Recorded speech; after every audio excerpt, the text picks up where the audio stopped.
Monsieur le Président,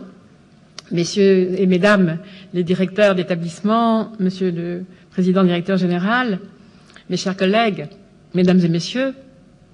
laissez-moi vous dire d'abord tout le plaisir et tout l'honneur que je ressens à me trouver ici, parmi vous. Vous incarnez, je crois, ce que tout pays doit s'enorgueillir d'avoir engendré en termes de système éducatif, d'abord parce que chez vous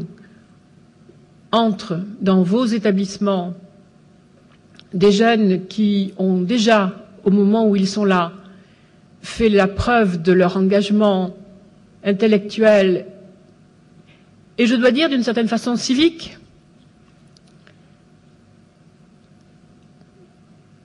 Les grandes écoles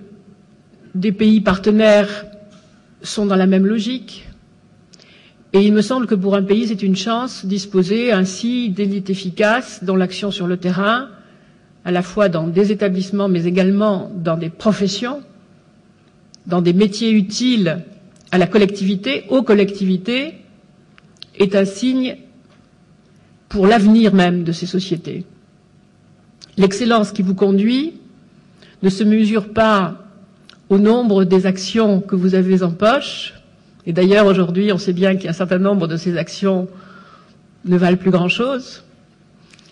Elle se mesure à la qualité de ceux et de celles que vous allez former. Votre mérite, je crois, est d'avoir cette exigence jusqu'au bout. C'est-à-dire en termes d'évaluation, de reconnaissance des diplômes, en termes aussi de maillage des institutions qui valident les cursus. Moi, je voudrais dire à quel point, dans le monde, on a besoin, en Europe aussi, et la Commission le sait, d'instances concernant ce que l'on appelle l'assurance qualité, comme les commissions du titre d'ingénieur, les instances qui valident le contenu des formations sont autant de garanties,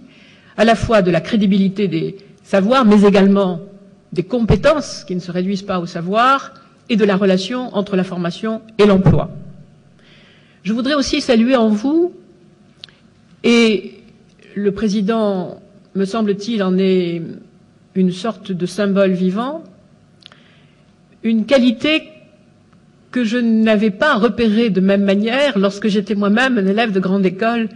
il y a quelques années, un nombre important d'années. C'est que vous avez pris conscience du rôle social que peuvent tenir les grands établissements, les grandes écoles, et qu'un certain nombre d'entre vous, je dois même dire une quantité que je trouve remarquable et qui me paraît d'excellence augure pour l'avenir de nos systèmes éducatifs entre pays européens, méditerranéens, et même au-delà. Je pense à l'Afrique, je pense à l'institution d'excellence que vous avez repérée et dont vous êtes déjà partenaire, Deuxieux, qui est dans la salle et que je salue. Et donc vous avez aussi repéré que les élèves, les professeurs de ces institutions peuvent tenir à l'égard de leurs collègues du second degré, à l'égard des classes du premier degré, le rôle d'initiateur, de formateur, qu'il y a des découvertes culturelles à faire grâce aux élèves, aux anciens élèves, aux enseignants, aux directeurs des grandes écoles, et que vous tenez un rôle très actif pour amener les systèmes éducatifs dans leur ensemble à s'acheminer vers plus de démocratie, vers la prise en compte de ceux qui, dans leur environnement social immédiat, n'ont pas la chance d'avoir des trésors culturels à leur disposition immédiate, qui sont dans des contextes plus difficiles. Il y en a en France comme il y en a dans les zones rurales, en particulier ici au Maroc et dans d'autres pays méditerranéens. Et vous avez pris conscience de cela au point que je suis, moi, absolument impressionné par la vigueur des actions de soutien que vous engagez et que je pense qu'il y a là,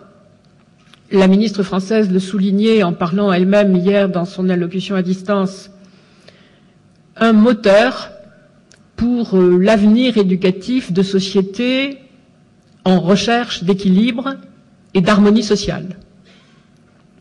Et donc je voudrais vous dire à quel point vous tenez un rôle exemplaire. Je disais ce matin à votre président que j'avais été un peu effaré le jour où j'avais découvert,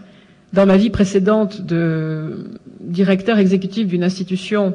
multilatérale, qui s'appuyait beaucoup sur la Banque mondiale, que la banque avait réputé inutile dans un pays d'Afrique subsaharienne une université parce qu'elle considérait que la priorité devait aller dans ce pays très pauvre, qui n'était pas un pays méditerranéen, à l'alphabétisation et à l'éducation de base. Ça m'a toujours semblé une vue très étroite. On sait bien que n'importe où, des talents intellectuels et humains considérables existent, que les déceler et les amener à s'exprimer dans un monde professionnel où ils vont servir le développement de leur pays est une tâche accessible, et par conséquent que tout pays a un droit légitime à revendiquer des institutions d'excellence comme le sont les grandes écoles, voire les universités, vos partenaires et de plus en plus, et je m'en réjouis. Et je pense, pour ces raisons, que votre Assemblée ici au Maroc peut en effet avoir un regard et une participation d'emblée prometteuse à cette grande initiative qui aujourd'hui n'est plus seulement celle de la présidence française, du président de la République française, puisque le 13 juillet dernier, à Paris, se sont réunis 43 chefs d'État